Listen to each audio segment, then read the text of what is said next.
30 წლიანი ომი. შეიძლება ეს სახელი ისტორიის წიგნიდან გეცნობათ, მაგრამ ეს არ არის უბრალოდ ერთი მორიგი კონფლიქტი. ეს არის ის გარდამტეხი მომენტი, რომელმაც ევროპას სამუდამოდ შეცვალა და ფაქტობრივად შექმნა ის სამყარო, რომელშიც ჩვენ დღეს ვცხოვრობთ. მოდით, ერთად გავერკვეთ, რა მოხდა სინამდვილეში. თავარი კითხვაც სწორედ ეს არის, არა? Როგორ მოხდა, რომ ერთმა-ერთი შეხედვით ლოკალურმა დაპირისპირებამ მთელი კონტინენტი ქაოსში ჩაითრია და საბოლოოდ საფუძველი ჩაუყარა თანამედროვე სახელმწიფოების სისტემას? აი ამ კითხვაზე პასუხისმცემლობას ვიწყებთ. იმის გასაგებად, თუ როგორ აინთო ეს ყველაფერი, მოდით დროში უკან დავიხიოთ მე-17 საუკუნის დასაწყისში. უნდა წარმოიდგინოთ ევროპა, რომელიც დენთით სავსე კარს ჰგავდა. ყველგან ღრმა რელიგიული და პოლიტიკური დაძაბულობა იყო და ხომ ხვდებით, მხოლოდ ერთი ნაპერწკალი იყო საჭირო, რომ ყველაფერი ჰაერში აფეთქებულიყო. დღეს ჩვენთვის ჩვეულებრივია საფრანგეთი, გერმანია, ესპანეთი, მაგრამ მაშინ ასე არ იყო. ევროპა იყო უამრავი პატარა სამთავროს, ქალაქ-სახელმწიფოსა და ტერიტორიის რთული, ჭრელი ნაზავი. ამ ყველაფერს კი ფორმალურად საღვთო რომის იმპერია აერთიანებდა, რომელიც სინამდვილეში ძალიან არასტაბილური და დანაწევრებული იყო. და აი ამ პოლიტიკური ქაოსის გულში იყო უდიდესი რელიგიური განხეთქილება. ერთ მხარეს იდგა ძლევამოსილი კათოლიკური ბანაკი, ჰაბსბურგების დინასტიის მეთაურობით. მეორე მხარეს კი პროტესტანტი გერმანელი თავადები, რომლებიც რომისგან დამოუკიდებლობას ცდილობდნენ. ეს იყო ორი შეურიგებელი სამყაროს გარდაუვალი შეჯახება. ხოდა, იმ ჩვენს დენთის კარს რომ დაუბრუნდეთ, სწორედ ამ დაძაბულ ფონზე გამოჩნდა ის ნაპერწკალი, რომელმაც ცეცხლი მთელ კონტინენტს მოჰკიდა. ყველაფერი დაიწყო ბოჰემიაში, დღევანდელ ჩეხეთში, ადგილობრივი აჯანყებით. ის, რაც შეიძლებოდა უბრალოდ შიდა კონფლიქტად დარჩენილიყო, მალევე გადაიზარდა საერთაშორისო კატასტროფაში. ცეცხლი სწრაფად ვრცელდებოდა. შეხედეთ, როგორ იზრდება მასშტაბები. 1625 წელს ომში უკვე დანია ერთვება პროტესტანტების მხარეს.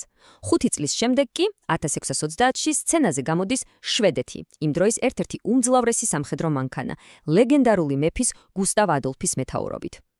ომი კიდევ უფრო მასშტაბური და სისხლიანი ხდება. და ეს ციტატა ალბათ ყველაზე ზუსტად აღწერს იმას, რაც მოხდა. კონფლიქტი, რომელიც თითქოს რწმენის გამო დაიწყო, სინამდვილეში გადაიქცა ცივ დაუნდობელ ბრძოლად პოლიტიკური დომინირებისთვის. და აი სწორედ აქ გამოდის სცენაზე ადამიანი, რომელმაც თამაშის წესები მთლიანად შეცვალა და რელიგიური მოტივები საბოლოოდ გადაფარა ცივი პოლიტიკური გათვლით. გაიცანით კარდინალი რიშელიე. დიახ, კათოლიკე კარდინალი, მაგრამ პირველ რიგში პრაგმატული პოლიტიკოსი. მისთვის მთავარი საფრანგეთის ინტერესები იყო. ის ხედავდა, რომ ჰაბსბურგების გაძლიერება პირდაპირ საფრთხეს უქმნიდა მის ქვეყანას. და აი დგება მომენტი, რომელმაც ყველაფერი თავდაყირა დააყენა. რიშელიემ მიიღო აბსოლუტურად შოკის მონგროველი გადაწყვეტილება. კათოლიკური საფრანგეთი ომში ჩაერთო პროტესტანტების მხარდასაჭერად. რატომ? იმიტომ, რომ დაესუსტებინა თავისი მთავარი კონკურენტი, კათოლიკური ჰაბსბურგების იმპერია. ეს იყო მომენტი, როცა პოლიტიკამ საბოლოოდ დაამარცხა რელიგია. ამ გენიალური და ცინიკური სვლის უკან იდგა პრინციპი, რომელიც ცნობილია როგორც raison d'être, ანუ სახელმწიფო ინტერესი. ეს არ იყო უბრალოდ ჭკვიანური ნაბიჯი, ეს იყო ნამდვილი რევოლუცია დიპლომატიაში. მანამდე საუკუნეების განმავლობაში ალიანსები და ომები რწმენის გარშემო ტრიალებდა. რიშელიემ კი თქვა, არა, სახელმწიფოს ინტერესი ყველაფერზე მაღლა დგას, რელიგიურ ერთგულებაზეც კი. ამიერიდან ევროპული პოლიტიკის მთავარი მამოძრავებელი ძალა გახდა არა რწმენა, არამედ სახელმწიფოს ცივი სტრატეგიული გათვლა.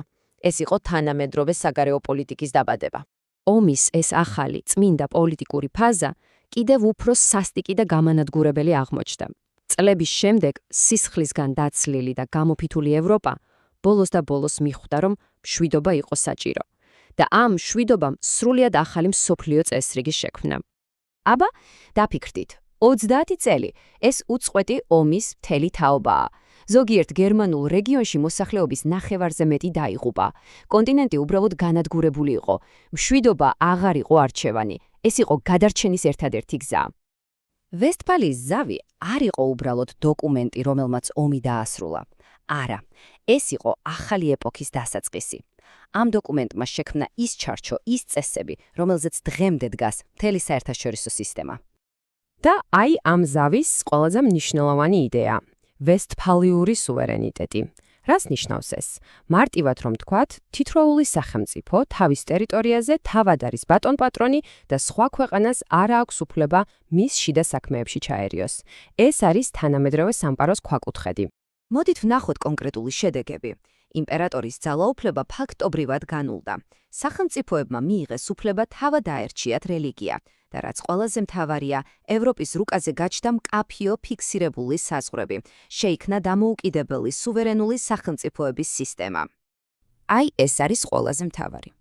როდესაც დღეს გაეროს ხდომას ვუყურებთ, სადაც სხვადასხვა დამოუკიდებელი ქვეყნის წარმომადგენლების ხედან, ჩვენ ვხედავთ იმ სისტემას, რომელიც 400 წლის წინ ვესტფალიაში დაიბადა. ერთსახელმწიფოს კონცეფცია, რომელიც დღეს ასე ბუნებრივად გვეჩვენება, სწორედ ამ საშინელი ომის შედეგია. და ბოლოს, მინდა რომ ერთ კითხვაზე დაფიქრდეთ. დღეს გლობალიზაციის ეპოქაში, როცა საქმე გვაქვს კლიმატის ცვლილებასთან, პანდემიებთან თუ საერთაშორისო კორპორაციების უზარმაზარ გავლენასთან, რამდენად აქტუალურია სრული სუვერენიტეტის იდეა. ინარჩუნებს თუ არა ვესტფალიის სისტემა ძალას 21 საუკუნეში? ეს არის კითხვა, რომელზეც პასუხი ალბათ ჩვენს თვალწინ იწერება.